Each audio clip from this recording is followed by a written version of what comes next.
All parties, Hurriyat Conference, and other pro freedom organizations have strongly condemned the extrajudicial killings of two innocent civilians in the Baramulla and the Katwa districts and the mass arrest of the Kashmiri youth by the Indian troops in occupied Kashmir.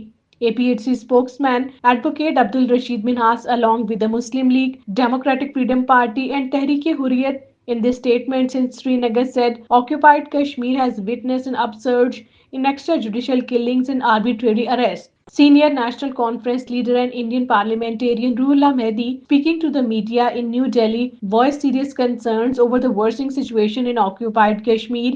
He highlighted the mass arrest of the Kashmiri youth, citing beatings, pawn confiscations, and forced disappearances, and denounced the collective punishment inflicted on the people of the occupied territory. Occupation authorities placed People's Democratic Party President Mahbooba Mufti and her daughter Iltija Mufti under house arrest in Srinagar, barring them from visiting Baramulla and Kachwa to express solidarity with the families of the martyred youths Wasim Mir and Makhandeen. In a statement, Iltija lamented that even after the elections, occupied Kashmir remains unchanged.